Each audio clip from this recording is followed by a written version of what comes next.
A hush fell over the Savannah courthouse as the bailiff lifted a clear plastic bag, white powder glinting under pale lights.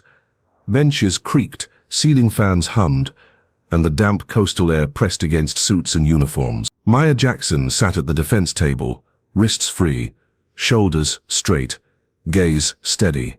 Her face betrayed nothing. No fear, no anger.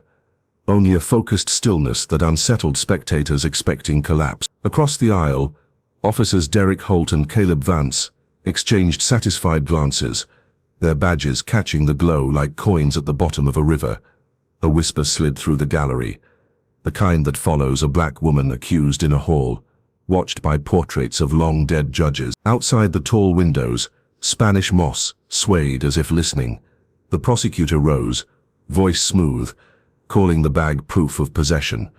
A photograph lit the screen, a glove box, a folded cloth, a shadowed corner, where powder supposedly waited. Maya didn't look up. She tracked footsteps, noted timestamps, and measured breaths between claims. Nathan Brooks, her attorney, tapped a pen twice, matching her calm. The judge, patient yet watchful, asked about stop duration, search grounds, and evidence handling. Holt answered first, polished and deliberate, speaking of a broken taillight and nervous hands. Vance followed, adding a claim about an odor that justified haste.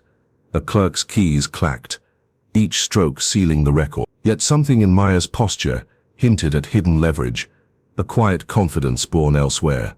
Savannah's marshlight spilled across the floor, silver and thin. On that, her reflection looked ready, not resigned. A second bag appeared, tagged from the cruiser, pulling the crowd forward in their seats. Maya finally lifted her eyes, a flicker of recognition flashing like heat lightning. What happened next will shock you. The rain had stopped an hour earlier, leaving Savannah's historic district washed clean, under a soft veil of humidity. Gas lamps along Oglethorpe Avenue burned low, their glow mixing with the pale remnants of dusk. Moss-draped oaks arched over the narrow street like an ancient canopy, their roots pushing against cobblestones polished by centuries of footsteps. Maya Jackson's black sedan crept through the stillness, its engine humming low, tires whispering over the uneven road. She had returned to Georgia less than 24 hours earlier, stepping off a discreet charter flight from a mission that would never be recorded. Her name erased from every official ledger. For the first time in months, she allowed herself to notice the details, the reflection of wrought iron balconies in rain puddles, the sweet, faint scent of magnolia drifting from hidden courtyards, the way the marsh breeze carried both salt and memory. But the calm didn't last. Her training never allowed it to last. 2 blocks behind, headlights appeared too deliberate, too steady. The faint distortion of blue and white markings wavered in the rearview mirror. She shifted her focus, watching without turning her head. The cruiser followed through one turn, then another. She tested it by easing into a slower lane, but the distance closed. Her hands stayed at 10 and 2, posture perfect, breathing steady. Inside the patrol car, officers Derek Holt and Caleb Vance sat like predators waiting for the right moment to strike. Holt, broad-shouldered and clean-shaven, kept one hand on the wheel, the other draped lazily over the door. Vance, leaner, with a narrow gaze that seemed permanently skeptical, tapped a finger against the dashboard in rhythm with the radio static. They weren't on an urgent call. They were hunting, looking for someone to harass, someone who would make for a good story over beers later. "Let's pull her," Holt said, a smirk tugging at his mouth. "For what?" Vance asked, though the tone was more amused than concerned. "Doesn't matter. Broken taillight, failure to signal, whatever keeps the paperwork clean." Vance's smirk matched his partner's. "Yeah, she looks like she'll be fun." Maya recognized the game before it began.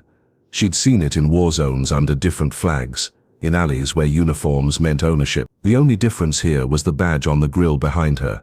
She signaled, pulled smoothly to the side beneath the shade of a massive oak, and lowered her window just enough for air to pass. The cruiser rolled up, headlights washing over her mirrors. Doors opened in near unison. Holt approached from the driver's side, Vance flanking toward the rear. She counted their steps, noted the placement of their hands, and catalogued the way Holt rested his thumb near his holster, as if rehearsing authority.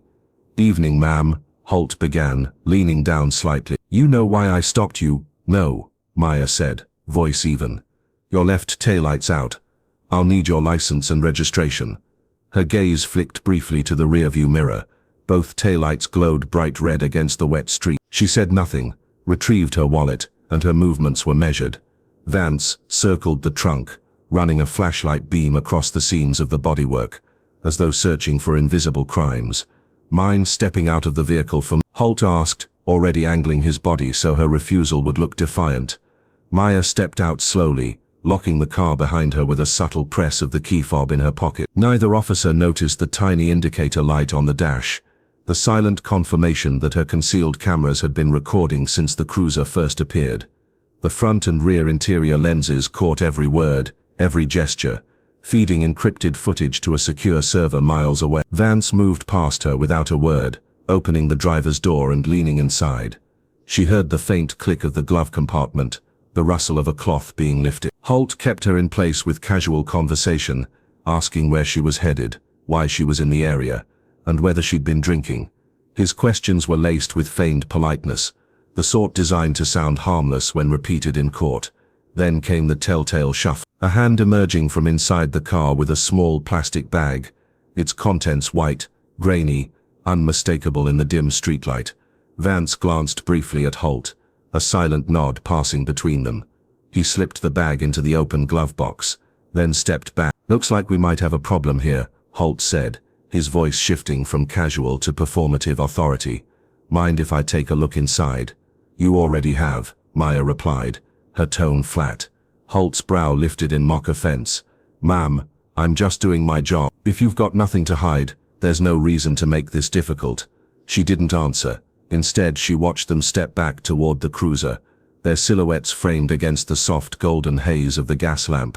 Holt radioed something she couldn't hear. Vance was standing with his hands hooked into his vest straps, smiling faintly. They believed the scene was under their control. Maya let them believe it. Every frame of their performance was already secured. Every word would survive any attempt at erasure. She remained outwardly compliant, her eyes betraying nothing of the calculations running through her mind. Procedures for maintaining cover, the balance between personal safety and operational exposure, the precise moment when truth would be more powerful than silence. When they returned, Holt held the bag as if unveiling proof of guilt. "This yours?" he asked. "No," she said. "Then you won't mind coming down to the station so we can sort this out," Vance added, his voice almost cheerful. They thought they were closing a trap. They had no idea they had stepped into one already set for them. The cruiser's back seat was colder than she expected, the metal partition reflecting the dim pulse of the streetlights as they pulled away from the curb. She watched the historic homes pass in blurred succession, pillared porches, shuttered windows, the lingering echo of a city built on contradictions. Beneath the moss and brick lay a history of power drawn along color lines, and tonight, 2 officers had decided those lines still held. Her hands rested loosely in her lap. She noted the route, the turns they took, and the speed at which they accelerated when no one was watching. Holt glanced at her in the mirror once, then twice, as if expecting some sign of fear. Instead, he found a stillness that unsettled him without explanation. In that quiet, Maya thought not of herself but of every name she had heard in briefings. Every face flashed on a news segment for a week before disappearing from conversation. The people who didn't have encrypted recordings, who couldn't call a handler at a secure frequency, who were expected to endure humiliation without recourse. If you've ever doubted that injustice lives in plain sight, she thought, remember this: power without accountability is a weapon. It can be turned on anyone for any reason, and the only defense is to see it, name it, and strip it of the shadows it hides in. The cruiser turned sharply, tires whispering against wet asphalt, and the glowing facade of the precinct came into view. Maya drew a slow breath, filing away the final details of the stop. The game had started, and they believed she was just another pawn. They were. The station smelled faintly of bleach and stale coffee, a mixture that clung to the air like a permanent layer. Fluorescent lights buzzed overhead, casting everything in a flat, colorless glare. The cruiser door opened with a metallic groan, and Maya stepped out, her posture straight despite the chill seeping through her clothes. Holt gripped her elbow, not roughly, but with the quiet insistence of someone who wanted control to be obvious. Vance walked ahead, keys jingling against his belt, whistling a tune that didn't belong in the moment. The booking area was small, its walls lined with faded notices about rights and procedures, the kind printed for appearances more than adherence. A counter separated the front desk from a row of bolted chairs where detainees waited, some slouched in resignation, others fidgeting against invisible pressure. Maya was guided toward an empty spot near the end of the row. "Sit tight," Holt said, not looking at her as he spoke. She sat, hands resting loosely on her lap, eyes scanned the room. Every detail was catalogued, the clock above the desk reading 8:47 p.m. The brand of the fingerprint scanner, officer in the corner with his radio turned low, the way Holt avoided signing her arrival in the intake log immediately. A desk clerk looked up from behind a monitor. She was in her mid-40s, hair pulled back neatly, glasses slipping slightly down the bridge of her nose. Her badge read, E. Carter. She watched the exchange between Holt and Vance, with an expression that flickered between professionalism and unease. Holt handed over the small bag from the glove compartment, his voice carrying enough to be heard across the room. "Found in her vehicle," he said. Carter's eyes shifted to Maya, then back to the bag. Something in her gaze lingered a second too long, as though she was measuring the truth of the claim. "Processing form?" she asked.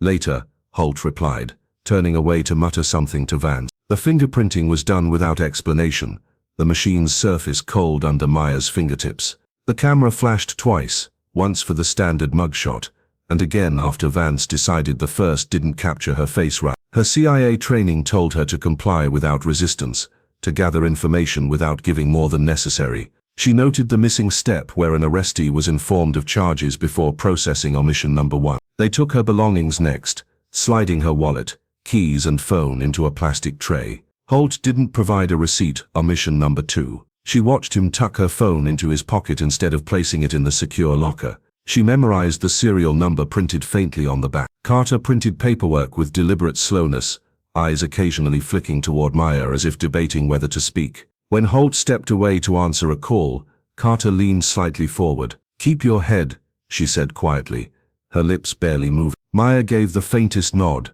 an acknowledgement without commitment.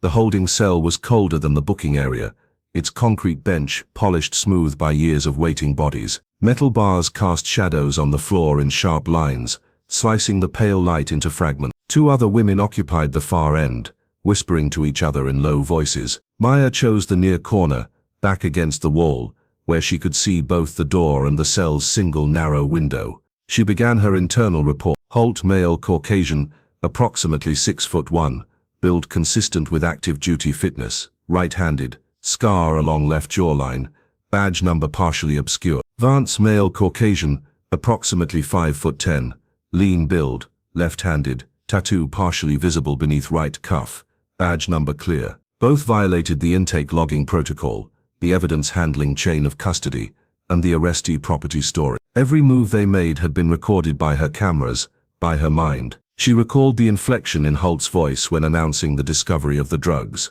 the almost imperceptible glance Vance gave him before placing the bag in the glove box. In her world, intent was as telling as action, and both were now etched into memory with precision.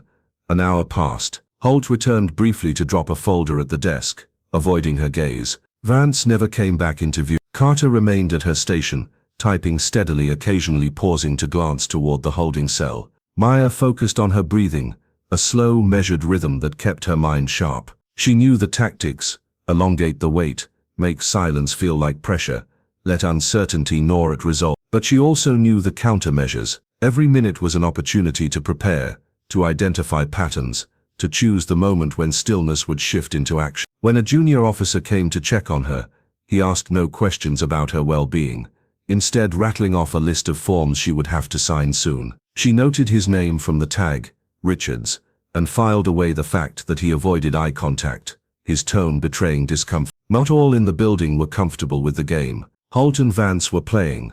Through it all, she thought of the broader cost. For her, this was an operational inconvenience, a calculated engagement she could manage. For others, it was ruin.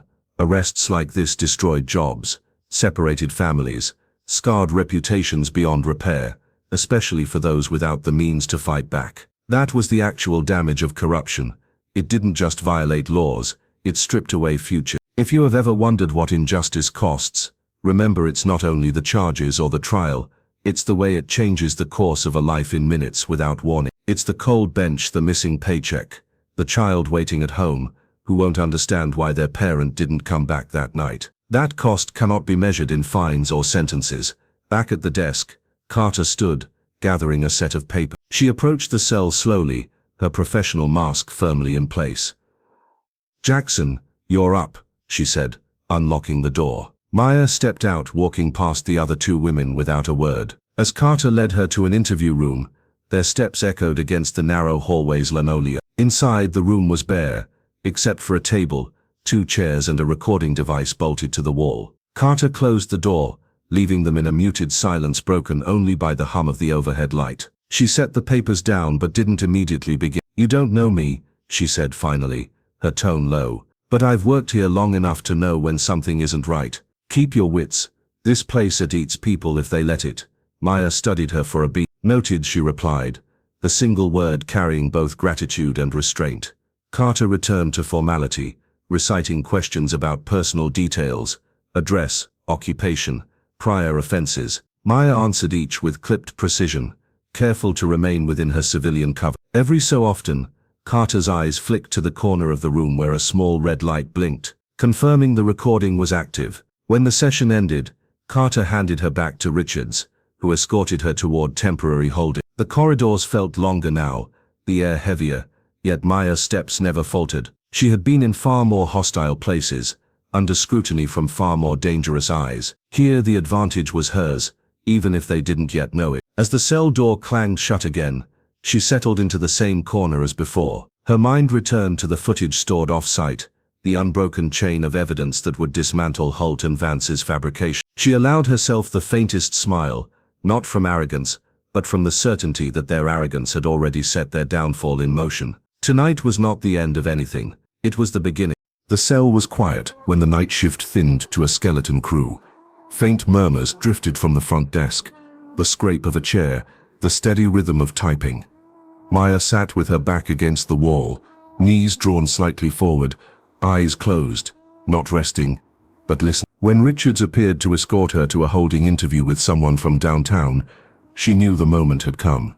The interview room's door shut with a muted click. The guard left, assuming nothing significant could happen in a space stripped of comforts. Maya leaned slightly forward, sliding her cuffed wrists toward the table's edge. With a practiced twist, she shifted the steel enough to press the side of her watch against the wood. The faintest vibration answered her, a signal from a device too small to notice without knowing it existed. She tilted her head toward the wall, speaking in a measured rhythm that to any observer sounded like reciting a phone number for booking purposes. In reality, each number was a syllable in a one-time pad sequence, the oldest and most secure of codes. Somewhere in Langley, a secure line lit green. A handler marked the case as a compromised asset. Domestic jurisdiction. Protocol 7, activated. Within 30 minutes, Richards returned with a release form, mumbling about processing delays and posting bail later. The paper was signed before Maya stepped out into the damp Savannah night, the air rich with the scent of wet oak and distant tea water. Her sedan sat in a private lot, untouched, except for the tampered glove box. She drove without music, heading toward an address known by only one other person in the city. Lila Carter's safe house occupied the upper floor of a crumbling brick warehouse on River Street, its windows overlooking the slow churn of the Savannah River. Inside, cables snaked across the floor toward humming towers of hardware. Lila was already waiting, dark hair tied back, coffee steaming beside her keyboard. "They pulled you," Lila said without preamble. "They tried," Maya replied, closing the door behind her. Without needing further explanation, Lila began pulling feeds from traffic cameras along Oglethorpe and Bull Streets, cross-referencing timestamps from Maya's dash recordings. Images appeared in quick succession. Holt's cruiser tailing from 2 blocks away, the precise moment he accelerated to close the gap. Vance stepping into her sedan.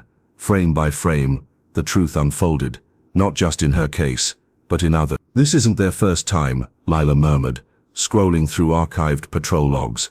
Same officers, same patterns, minority drivers, vague reasons for stops, sudden discoveries of contraband. Names filled the screen, each linked to charges that followed an eerily similar script. Some cases had been dismissed quietly, others left unresolved, their defendants too under-resourced to fight. "We'll need more than patterns," Maya said. "We need someone to force the system to listen." That someone was Nathan Brooks, a reform attorney known for dismantling bad arrests. Brooks carried the kind of credibility that made judges pay attention and prosecutors sweat. Maya had crossed paths with him once, tangentially during a security clearance hearing for a whistleblower. He had the temperament of a scholar and the tenacity of a street fighter. They met the next afternoon in his office, a converted row house near Forsyth Park. The space smelled faintly of leather and old paper, walls lined with case files, and framed photos of civil rights march. Brooks listened without interrupting, his eyes narrowing slightly as Maya described the stop, the planted bag, the missing intake procedures. "You have proof?" he asked finally. "Better," she said, sliding a tablet across his desk. "Video, audio, both backed up in 3 separate locations." Brooks watched the footage twice, once for context, once for detail. "And you're telling me you want to move now? They'll destroy someone else while we wait," she replied. "This isn't about me alone." Lila joined them, laying out charts of stop frequencies, racial demographics, and the officers' duty rosters. The numbers spoke louder than speculation. Holt and Vance's shifts corresponded to a disproportionate number of arrests, fitting the same demographic profile. Brooks leaned back, tapping the file. "We can file motions, push for an internal affairs investigation, maybe even get the DA to freeze their active cases, but we'll need to keep this airtight. If they sense the walls closing, they'll close ranks. They already have." Maya said. "That's why this has to be bigger than just court filings. This has to be visible." Her resolve wasn't just professional, it was personal. She thought of every victim's name scrolling across Lila's monitor, each one a reminder that injustice wasn't an abstract concept. It had faces, families, futures. If you've ever told yourself someone else will fight the fight, remember this: silence is the strongest ally corruption has. Injustice doesn't fade on its own. It thrives in shadows, growing stronger each time someone looks away. Standing against it isn't comfortable, it's necessary. By the end of the meeting, they had a plan. Brooks would initiate filings to compel the release of all body cam footage from Holt and Vance's past 6 months of patrols. Lila would create a secure database cataloging every suspect's account, cross-verified against traffic cam feeds. Maya would work her channels, feeding specific threads to her handler to trigger quiet pressure from federal oversight body. Outside, the late afternoon light turned the moss-draped oaks into silhouettes, their branches swaying against the golden sky. Savannah's beauty seemed almost defiant, a reminder that even in places with long histories of injustice, there was room for transformation. Back at the safe house, Lila stayed behind the monitors while Maya moved to the balcony. The river below carried the reflection of street lamps and passing barges, the slow current masking its strength. She thought about Holt and Vance, how certain they had been that she was just another easy target, another name to be pushed through the system without resistance.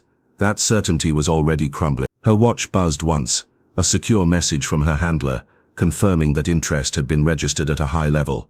Protocol 7 would now escalate into oversight inquiries, conducted quietly but with the authority to seize evidence before it vanished. Maya returned inside, reviewing Lila's compiled data. Suspiciously similar circumstances have already linked 17 cases. 3 involved defendants are still awaiting trial, their public defenders struggling under heavy caseload. Brooks had begun drafting affidavits to halt those proceedings pending review. It wasn't enough yet, but it was movement, and movement was the enemy of complacency. "We push tomorrow," Maya said. "No leaks, no hesitations. We move like they don't see us coming." Lila glanced up from her screen.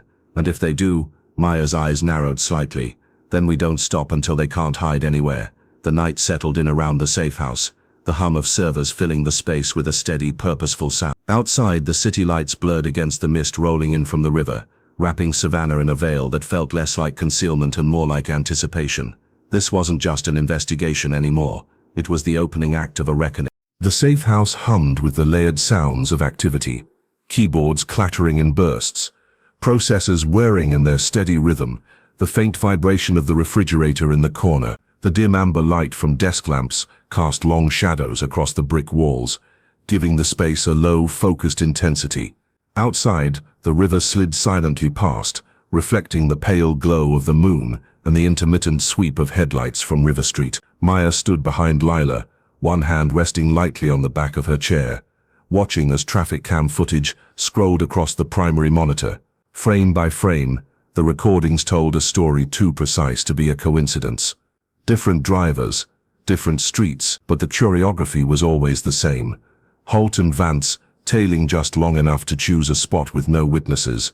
The abrupt flash of patrol lights, the staged search, the subtle body shift, as one officer blocked the view while the other planted something inside. "Here," Lila said, freezing the frame. On screen, Vance's shoulder dipped unnaturally low during a routine stop. Rewinding revealed the outline of his hand as it withdrew from his vest pocket, the motion hidden behind a half-turned body. "That's 3 separate instances with the same move." Maya leaned closer. "Keep tagging them. Every single one. We'll need redundancy." Video, timestamps, chain of custody logs. Beside the main display, another monitor scrolled through extracted text messages from Holt's phone, pulled from an encrypted backup that had been poorly secured. The language was flippant, coded only enough to avoid blatant self-incrimination.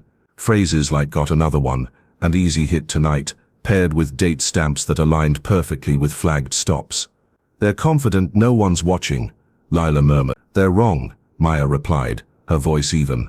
It was Lila who suggested bringing in Marcus Reed, an internal affairs officer with a reputation for chasing misconduct, even when it made him unpopular inside the department. Reed had been quietly gathering rumors about Holt and Vance for months, but had lacked hard evidence.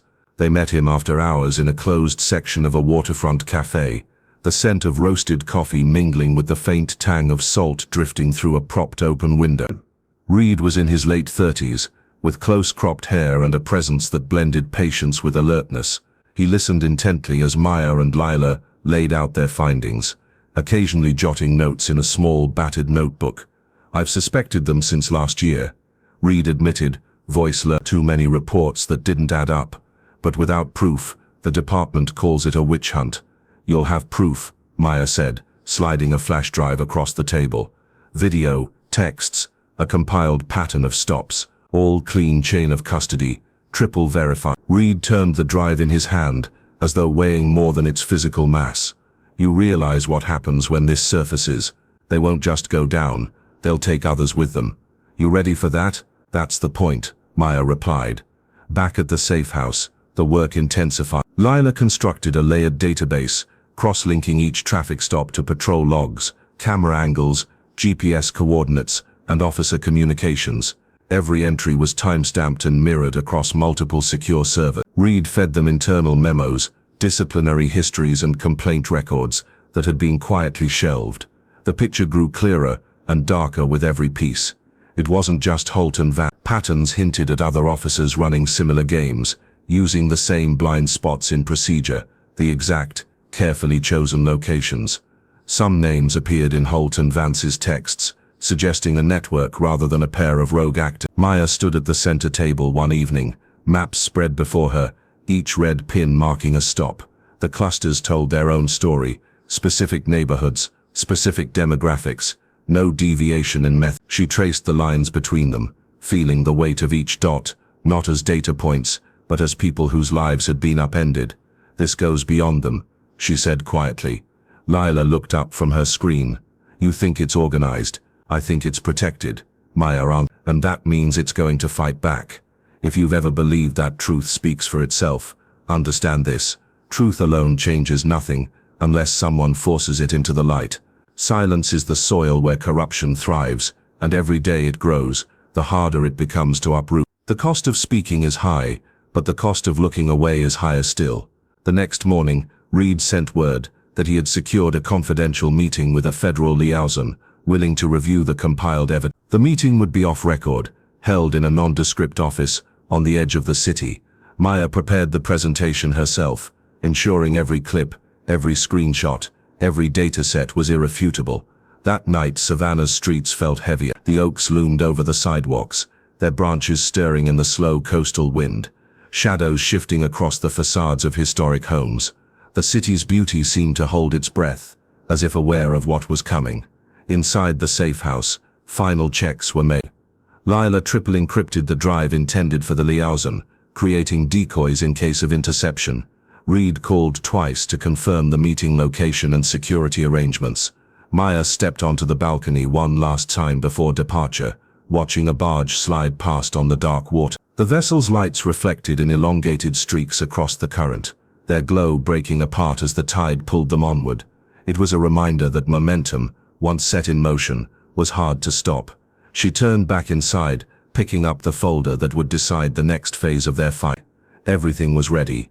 Evidence solid, allies in place, the path forward marked. But there was still the unspoken question of how far the rot extended, and what it would cost to carve it out.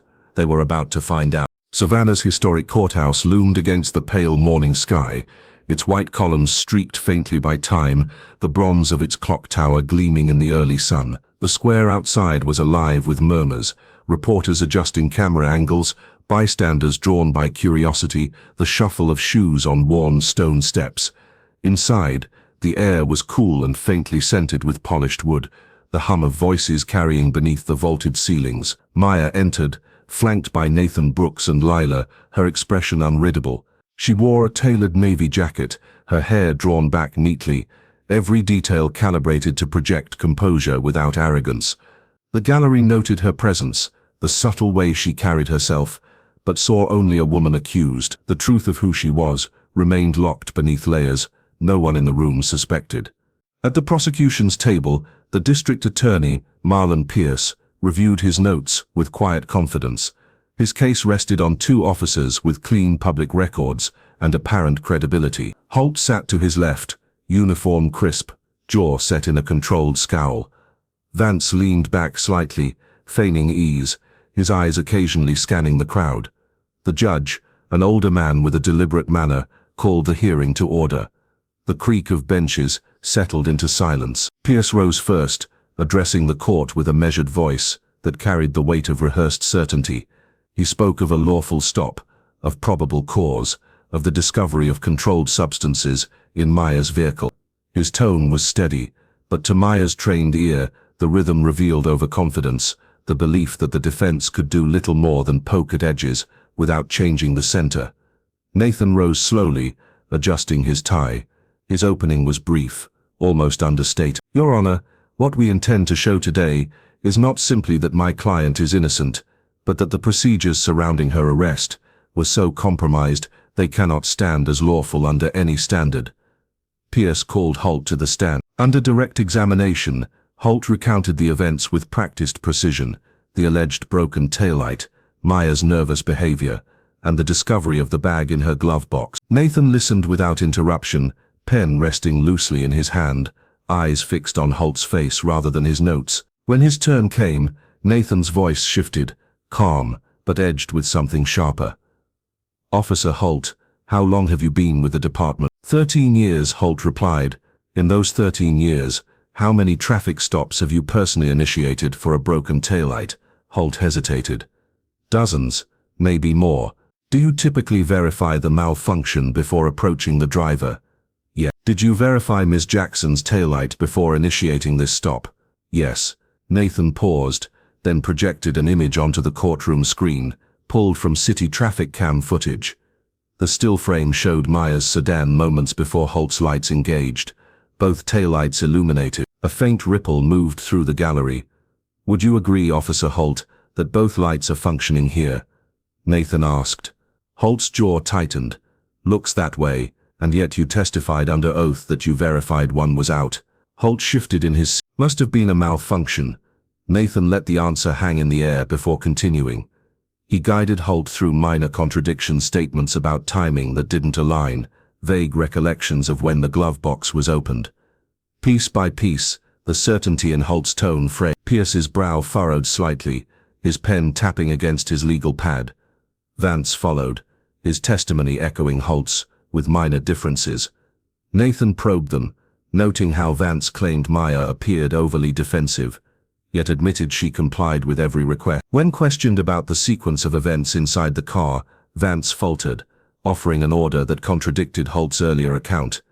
Nathan highlighted the divergence with deliberate clarity, letting the jury of observers and the judge feel the inconsistency without overt theatrics. Midway through, Nathan called up another partial exhibit, muted dash cam footage from Maya's vehicle. Though the sound was absent, the visual told its own story. Vance leaning into the driver's side, Holt positioned to block any outside view. The prosecutor objected, but the judge overruled, allowing the clip to be played for context. "Officer Vance," Nathan said, "can you explain why you're leaning into the vehicle at this angle?" "I was inspecting the glove box." "And is it standard practice to conduct such an inspection before informing the driver of your suspicion or obtaining consent?" Vance shifted. "Depends on the situation." Nathan didn't press further.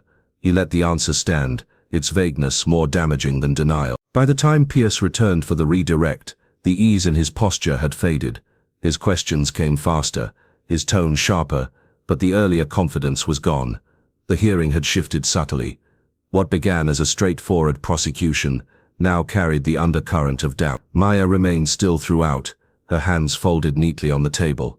She didn't react to the footage, didn't glance toward the officers, didn't let any expression betray the knowledge of what she still held in reserve. This was only a fragment of the evidence, enough to weaken their stance without revealing the full weight of the case. The judge called a brief recess. In the hallway outside, light filtered through tall arched windows, falling across the marble floor in long bars. Nathan leaned slightly toward Maya as they walked. "They're rattled," he said quietly, "but we don't show our hand yet. They'll tighten their story after today."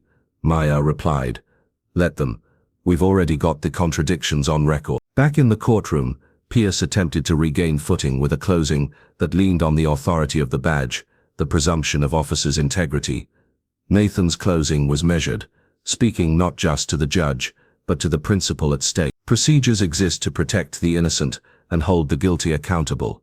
When those procedures are ignored, every citizen's rights are at risk, not just my client's. The judge reserved ruling, setting the next date pending further review. The gavel strike echoed against the chamber walls, signaling the day's end, but not the fight's conclusion. As they exited into the late afternoon, the sky over Savannah had shifted, clouds gathering above the moss-draped earth. The square outside buzzed with reporters, calling questions that went unanswered. Maya walked past them without pause, her focus already on the next move, her secret still intact. Some truths are not revealed in a single moment. They are built, layer by layer, until they can no longer be denied. The morning broke over Savannah with a slow burn of light spilling across the marshes, the tide drawing silver ribbons through the tall grass. From the courthouse steps, the scent of salt water mingled with the earthy breath of the river, a reminder that this city carried history in every grain of its soil. Inside, the courtroom buzzed with anticipation. Word had spread after the preliminary hearing. The benches were filled, reporters ready, the air dense with expectation. Maya sat at the defense table, her eyes steady on the judge. Nathan's files were arranged in precise order before him, his pen resting in the crease of his notepad. At the prosecution's table, Holt's jaw worked like a hinge under strain, while Vance's gaze flitted toward the gallery before darting away. They expected the same calm cross-examination as before. They did not expect the weight of what was coming. Nathan rose first. "Your Honor, the defense calls Maya Jackson to the stand." A ripple moved through the gallery. The accused testifying. Maya walked to the witness chair with deliberate steps, her posture upright, the quiet confidence of someone who understood control in hostile terrain. She placed her hand on the Bible, swore the oath without hesitation, and sat. Nathan began. "State your name for the record." "Maya Renee Jackson." "Occupation?" She paused just long enough for the room to feel the shift. "Operations Officer, Central Intelligence Agency." The silence that followed was absolute. A pen clattered onto the floor in the gallery. Even the ceiling fans seemed to hesitate in their slow rotation. Holt's head jerked slightly toward Vance, whose fingers gripped the edge of the table. Nathan continued, his tone unchanged. "Ms. Jackson, did you inform officers Holt or Vance of your occupation during the stop?" "No." "Why not?" "It was neither relevant nor safe to reveal during an unlawful detention." Pierce was on his feet, objecting on grounds of relevance, but the judge Nathan approached the evidence cart. "Miss Jackson, I want to direct your attention to Defense Exhibit 12. A monitor came to life, displaying crystal clear dashcam footage from inside Maya's vehicle. The perspective showed both front seats, the street beyond the windshield, and critically, the glove box. The playback began. Holt approaching, Vance circling, the glove box opened, the brief obstruction of Holt's body. Then Vance's hand emerged from his vest, depositing a small plastic bag. The clarity was undeniable. "Miss Jackson, is this the interior of your vehicle?" "Yes." "Are these your cameras?" "Yes." "Installed as part of the agency protocol for operational security," the gallery murmured. The judge called for quiet. Nathan advanced the footage, showing Holt retrieving the same bag minutes later, holding it up as evidence. Nathan moved to the next exhibit, screenshots of text messages between Holt and Vance. The jury of observers read them in real time. "Got another one. Same trick, easy. Cover me on the angle." Dates matched the stop in question, and others Lila had compiled.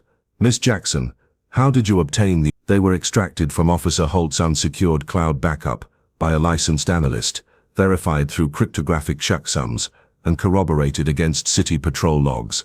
Pierce objected again, citing privacy violations, but Nathan was ready. "Your Honor, the messages were obtained through lawful channels under investigative exemption protocols, with chain of custody intact. Internal Affairs has been provided with full copies." The judge nodded, motioning for the objection to be withdrawn. On the prosecution's side, Holt's face was flushed, his posture rigid. Vance's knee bounced under the table, his gaze fixed on a point just above the floor. Nathan didn't need to press the tension. It radiated from them in waves. "Jackson," Nathan said, lowering his voice slightly, "in your professional opinion, was the stop conducted by lawful procedure?" "No." "Was the search of your vehicle lawful?" "No." "And the evidence presented against you, was it planted?" "Yeah." The words landed like stones dropped into still water, sending ripples through the room. Nathan let them settle before stepping back. No further questions. Pierce stood, moving toward the witness with forced composure. "Jackson, isn't it true that your position makes you trained in deception?"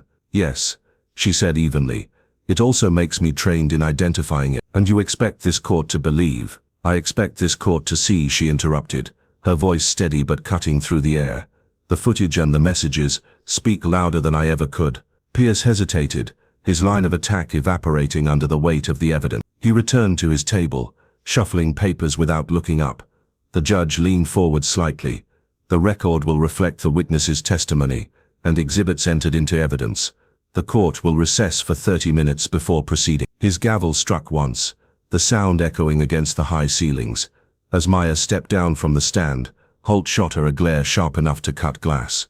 She met it without flinching, her expression unreadable. Vance avoided her eyes entirely, his breathing visible in the rise and fall of his shoulders. Outside the tall windows, the marshes stretched toward the horizon, their greens deepened by the midday sun. The water's surface shimmered, shifting with the wind in patterns that reminded Maya of the paths her life had taken, winding, often obscured, but always moving toward the open sea. In the hallway, Nathan joined her. "That was the turning point," he said quietly. "It's not over," she replied. "They'll fight to discredit everything, and whoever protects them won't be happy. Then we push harder," Nathan said. Back inside, the gallery filled again. The atmosphere had changed. No longer the unshakable certainty of the prosecution, but a palpable undercurrent of doubt, even among those who had come expecting a simple conviction. The judge reconvened the session, noting the need to review the full scope of evidence. Pierce's voice was thinner now, his questions perfunctory. Nathan remained poised, resisting the urge to press further, knowing the impact was already written in the day's record. When the gavel fell to close proceedings, the weight in the room shifted entirely. The officer's composure was gone, replaced by the brittle shell of men caught in a truth they could not outrun. Maya walked out beneath the vaulted ceilings, past portraits of judges who had ruled over centuries of law in this city. She felt the history pressing in, but also the possibility of what could change when truth refused to be silenced. The marsh air met her outside, warm and salt-sweet. Beyond the courthouse steps, Spanish moss swayed in the breeze, framing the streets that had carried her into this fight. She knew it wasn't finished, but the tide had turned, and tides, once set in motion, have a way of carrying everything with them. News of the courtroom's revelation spread faster than the tide rolling in from the coast. By the next morning, every local outlet carried the footage of Holt's hand, placing the bag in Maya's glove box, the damning text messages, and the moment she stated her CIA status. National networks picked it up before noon, splicing the evidence into a loop that left no room for doubt. The story was no longer confined to Savannah. It was a headline that reached living rooms across the country. Within 48 hours, the Department of Justice announced federal charges against Holt and Vance, citing civil rights violations, obstruction of justice, and conspiracy to falsify evidence. Their badges were surrendered under the watch of federal marshals, the moment captured by photographers outside the precinct they had once walked into with impunity. The city's police chief issued a carefully worded statement, promising full cooperation with a DOJ task force assigned to review every case the two had touched in the past 5 years. The review unearthed more than anyone had anticipated. Dozens of arrests bore the same pattern: fabricated probable cause, planted contraband, testimony that crumbled under scrutiny. Some defendants had served time, others had charges that never should have existed. Each discovery carried its quiet devastation. Savannah's streets began to shift in tone. The oak-lined squares, usually filled with tourists and slow-moving carriages, became gathering points for residents holding signs that read "Justice is not optional" and "End corruption now." Voices rose in unison beneath the moss-draped branches, the air carrying chants that mixed frustration with a demand for tangible change. Maya walked among them quietly at first, her presence unnoticed until someone recognized her from the broadcast. A ripple of acknowledgement moved through the crowd, cameras tilting in her direction. She spoke briefly, not from a stage but face to face with those who approached. Her message was simple: the fight was larger than two officers. It was about a system that had allowed them to operate unchecked.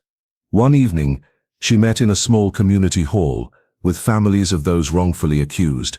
Folding chairs lined the walls, the smell of coffee and paper mingling in the still air. Some faces were guarded, others openly emotional. A man in his 60s described how his son's record had cost him jobs for years. A young woman spoke of losing custody of her child after an arrest based on planted evidence. Maya listened to each story without interruption, her hands folded, her eyes steady on the speaker.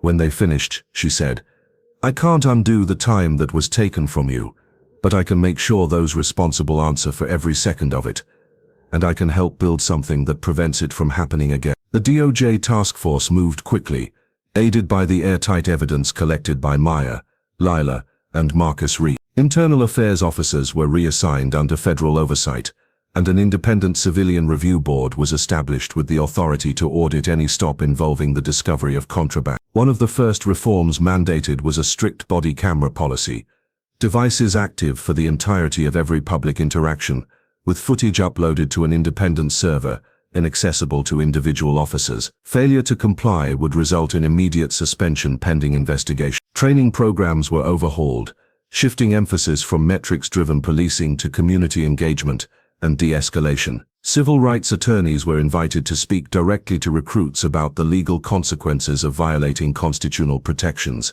Not everyone welcomed the change. A faction within the department resisted, muttering about outsiders and political interference. But as more past cases unraveled, public support for reform only grew stronger. The protests continued, but now they were met with more than promises.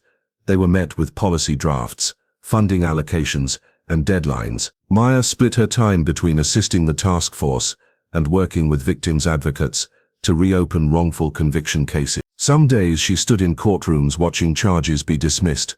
Other days she sat at kitchen tables with families, explaining next steps in language that made the legal process less opaque. Lila remained at the safe house, still feeding data into the DOJ's secure system. "We're not done," she told Maya one late night over coffee, the glow of monitors painting her face in blue light. "Some of those names Holt and Vance mentioned, they're not just small-time players. There's overlap with other precincts." "Then we keep going," Maya replied. By early spring, Savannah began to feel different. It wasn't an overnight transformation. The city still bore the scars of mistrust, but the signs were there. Patrol cars rolled more slowly through neighborhoods. Officers engaged more openly with residents, and the conversations on porches and in markets shifted from anger to cautious optimism. On a humid afternoon, Maya stood by the waterfront, the marsh stretching wide beneath a sky streaked with pink and gold. The tide moved with steady purpose, threading through the grass, erasing old footprints, while making space for new ones. She thought of the path that had brought her here, missions abroad, shadows she had walked through, and the sudden pivot that had placed her in the crosshairs of two men who underestimated her. She also thought of the people who had stood beside her, Nathan with his precise dismantling of lies, Lila with her unyielding attention to detail, Reed with his willingness to risk his standing inside the department, and beyond them the residents of Savannah who had decided that this fight was theirs too. Hope in this city wasn't loud or reckless. It was built in careful layers, each policy passed, each wrongful record cleared, each officer held accountable. It lived in the determined faces of parents, who refused to be silent, in the steady presence of neighbors, who showed up day after day to demand better. Maya left the waterfront as the light began to fade, the city's lamps flickering on one by one. Spanish moss swayed overhead, catching the glow in threads of silver. She walked past the courthouse, now quieter, its steps empty. Inside, the wheels of change still turned, slow but deliberate. The fight wasn't finished, but for the first time it felt winnable. Months passed, but the echo of the trial never left Savannah. What began as a case against two officers had grown into something larger. A movement that stretched from the moss-draped squares to the halls of federal agencies. In Washington, Maya stood in a secure conference room before a panel of agency directors, her presence no longer that of an undercover operator, but of a reform architect. A screen behind her displayed the new operational security framework she had drafted, one born directly from the abuse she had endured. Every field officer's vehicle would be equipped with encrypted always-on recording systems, their feeds mirrored to an independent oversight unit. Protocols for domestic interactions during assignments were overhauled, with mandatory training on civil rights law for operatives stationed in the United States. The agency, long resistant to external scrutiny, now faced the reality that security abroad meant nothing if its operatives could be targeted and framed at home. "This is not just about me," Maya said, her voice even but resolute. "It's about ensuring that no officer, no citizen stands alone against a system that fails to protect them. If we expect to operate with integrity overseas, we must demand it here." Her proposal passed unanimously. For the first time in years, Maya felt the weight of her work shift from reaction to prevention. Back in Savannah, the city was changing in visible ways. Community watch programs were established in neighborhoods most affected by past misconduct, staffed not by armed officers, but by residents trained in observation, mediation, and communication. The streets that once felt surveilled now felt guarded differently by those who lived there, who had a stake in their safety. The police department operated under a transparency mandate, weekly public reports of stops and searches, real-time access to body camera footage for the Civilian Review Board, and open forums where residents could question leadership directly. Officers who resisted the changes either adapted or left. Those who remained worked differently, slower to escalate, quicker to listen. Maya often walked the city at night now, her steps carrying her from River Street's cobblestones to the quiet shaded paths near Fourth Park. The air was still heavy with humidity, the scent of marsh grass and river water clinging to the breeze, but the atmosphere felt lighter in other ways. People she passed looked her in the eye, offered nods, and sometimes stopped to thank her. She never accepted the thanks as her own. It belonged to everyone who had refused to look away. One evening, she met with Nathan and Lila at the same cafe where they had first outlined their plan. The space was busier now, filled with conversation that didn't die down when they walked. Nathan was reviewing updates from the DOJ task force, more past convictions overturned, more victims receiving compensation. Lila had brought data showing a steady decline in complaints about unlawful stops. "It's working," Lila said, though her tone carried the tempered optimism of someone who knew the fight was ongoing. "It's holding," Maya corrected. "We have to keep it that way." They spoke of next steps, expanding oversight models to other cities, building partnerships with journalists committed to long-form investigations, and creating public archives where data couldn't be buried. The work no longer felt like a scramble to survive. It felt like the deliberate construction of something that could outlast them all. The transformation wasn't just in institutions, it was in the rhythm of the streets. Children played in squares without parents scanning for patrol cars. Markets bustled without the undercurrent of tension. The courthouse still loomed over the city, but its steps were now more often used for rallies, celebrating victories rather than protests demanding them. Maya visited the waterfront frequently, drawn to the marshes at the edge of the city. There the tall grass swayed in slow waves, the water's surface reflecting the sky in fractured light. She thought of the trial, of the moment she revealed her identity, of Holt's glare and Vance's panic. But more than that, she thought of the faces she had met afterward, People who had found the courage to tell their own stories once hers was no longer hid, because that was the truth she had learned. Exposing injustice was not just about holding the guilty accountable, it was about permitting others to step forward. One story lit the path for another, and another, until the darkness had fewer places to hide. She began working with a group of advocates to launch Truth Tales, an online platform dedicated to stories of justice, resilience, and systemic change. It was built not just for headlines, but for the details, the quiet moments, the small victories, the struggles that rarely made it past a news cycle.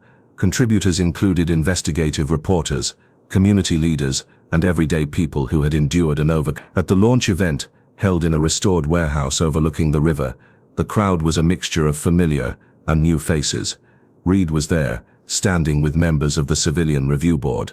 Nathan and Lila stood near the front, watching as Maya took the stage. "Savannah taught me something," she began. "It taught me that truth is powerful, but only if we choose to share it. Evidence matters, yes, but so do the voices that carry it into the world. Stories keep truth alive long after the headlines fade." She looked out over the room, catching the eyes of people who had once been strangers, but were now part of the same fight. If you've ever wondered whether telling your story matters, if you've ever feared that it wouldn't change anything, remember this. Remember that it was a story backed by proof, that broke a pattern years in the making, and remember that it was not one person, but a community that carried it forward. She closed with the invitation that would become Truth Tales' signature.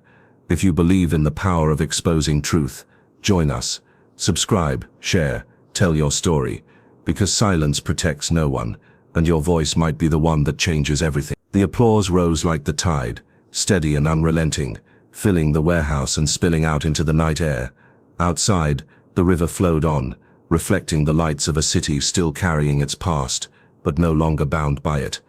For Maya, this was not the end. It was the continuation of a fight she had chosen not just for herself, but for every person who might one day stand where she had stood, facing a system intent on breaking them, armed only with truth and the will to speak it. And as the marsh winds moved through the open doors, carrying the scent of salt and change, she knew the current was with them now.